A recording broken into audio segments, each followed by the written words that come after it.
En Libye, les combats ont redoublé d'intensité samedi après l'annonce par les forces loyales au gouvernement d'union nationale d'une phase d'attaque. Elle tente en effet de repousser les hommes de Khalifa Haftar.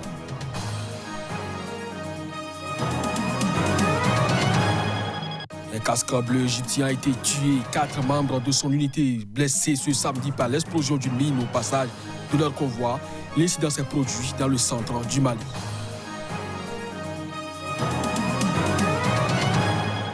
Au Rwanda, des secours ont retiré 15 corps de victimes du naufrage d'une pirogue sur le lac Kivu, dans l'est de la République démocratique du Congo, incident survenu dans la nuit de lundi à mardi dernier.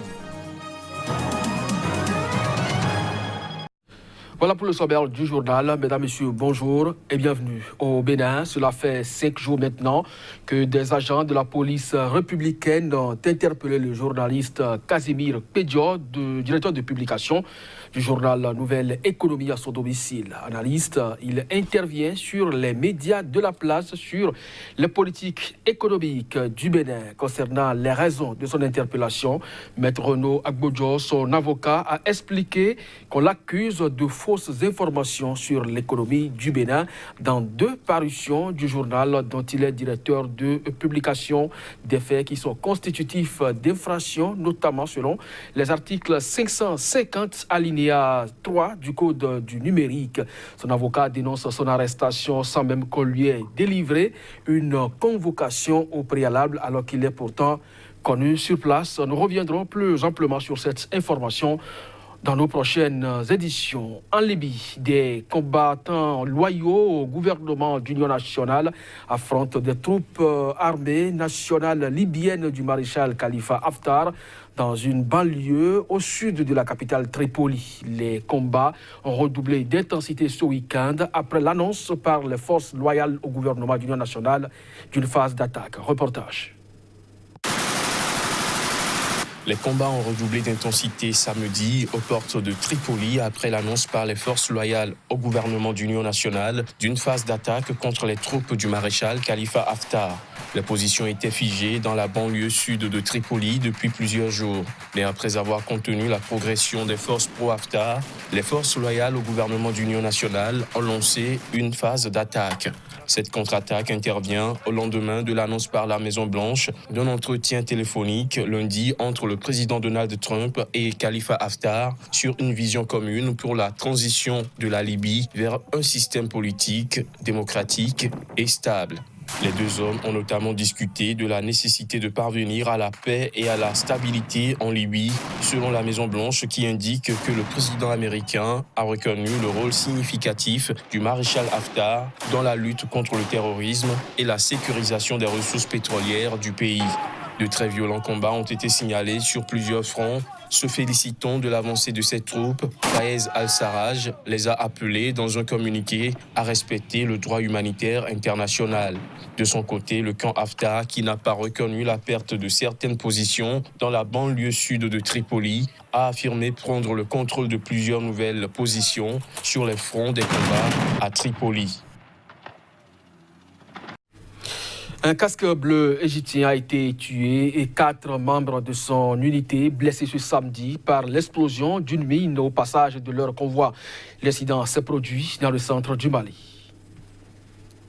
Les Nations Unies ont annoncé la mort d'un casque bleu égyptien tué par l'explosion d'une mine au passage de son convoi dans le centre malien. Outre ce cas de décès, l'ONU a également confirmé que 4 autres membres de l'unité ont été blessés toujours lors de cet incident. L'attaque s'est déroulée sur l'axe Douentza-Boni, proche de la frontière avec le Burkina Faso. Elle est intervenue au moment où le président Ibrahim Boubacar Keïta poursuit ses consultations pour désigner un nouveau Premier ministre 2 jours après la démission du gouvernement de Soumeïlou Boubèye Maïga.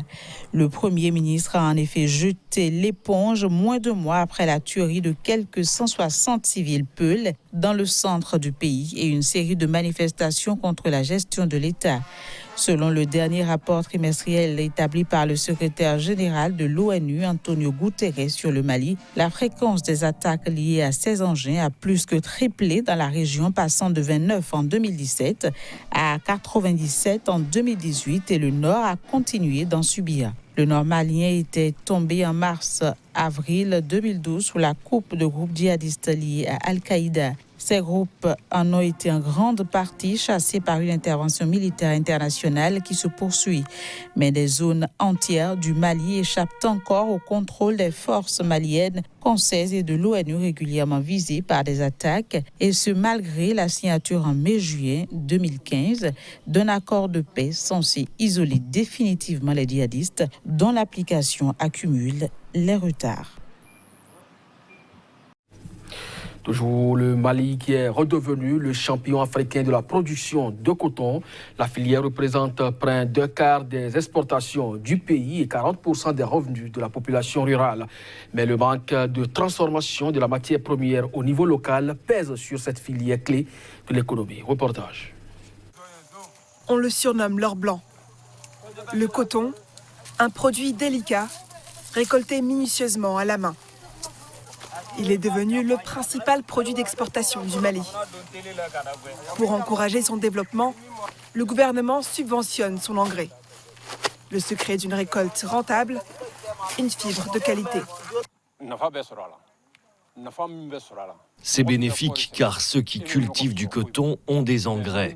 Par contre, ceux qui ne le font pas ont des difficultés d'accès aux engrais, même s'ils ont de l'argent.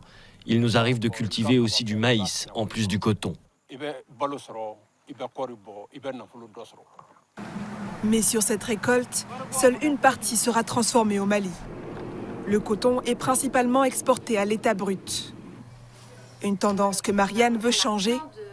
Dans sa boutique de Bamako, elle utilise des bandes de tissu traditionnelles et du fil fait à la main pour en faire des vêtements 100% coton bio.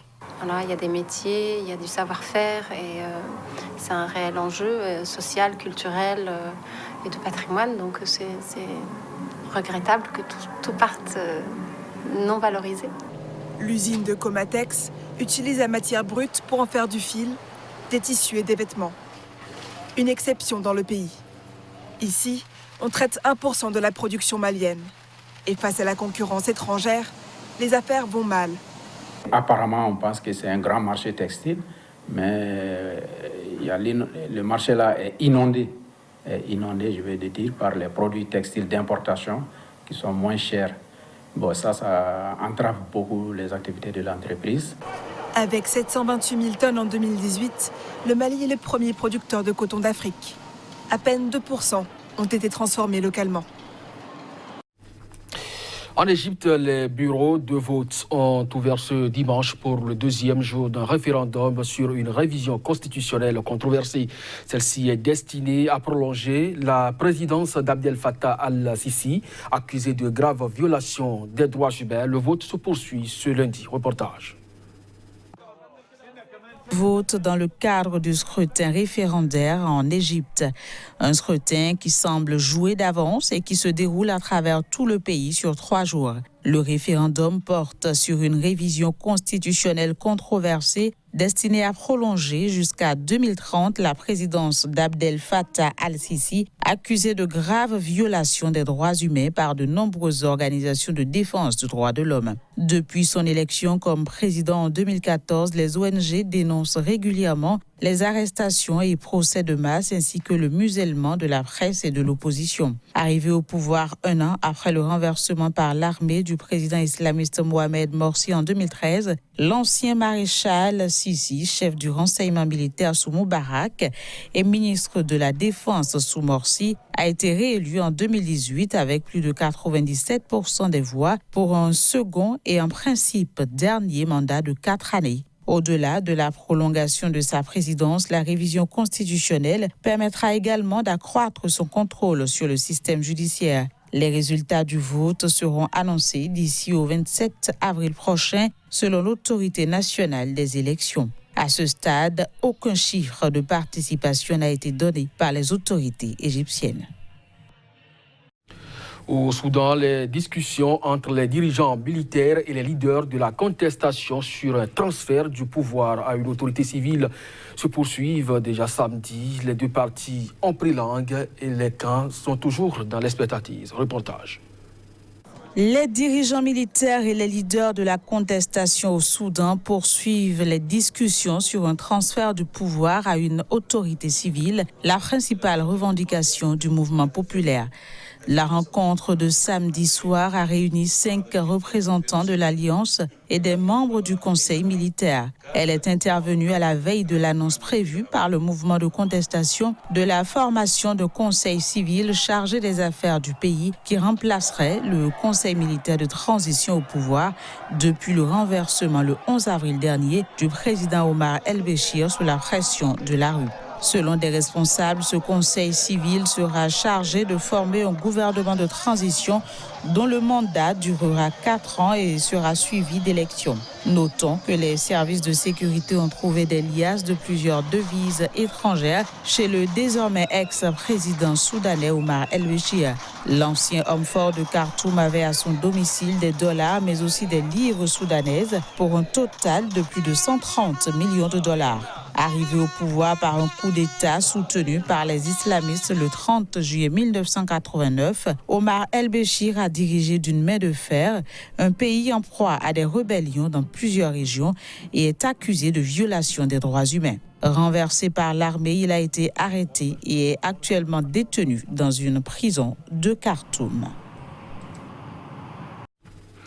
Au Rwanda, des secours ont retiré 15 corps de victimes du naufrage d'une pirogue sur le lac Kivu, dans l'est de la République démocratique du Congo. Un incident survenu dans la nuit de lundi à mardi dernier. Les corps ont été retrouvés samedi sur les rives du lac côté rwandais à Kliseni, localité frontalière de la ville congolaise de Goma. Reportage.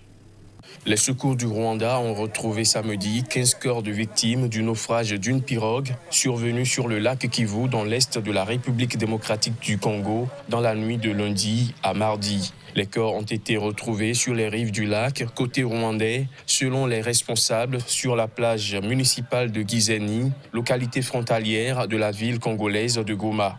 Des sacs de plastique blanc contenant les corps ont été chargés à bord d'un camion par des agents de la Croix-Rouge sur cette plage, habituellement lieu de détente pour les Rwandais et les Congolais.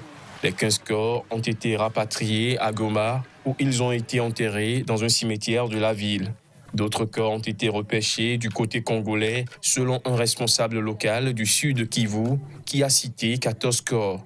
D'après le président congolais Félix Tshisekedi, ce naufrage dans la province du Sud Kivu a endeuillé 142 familles.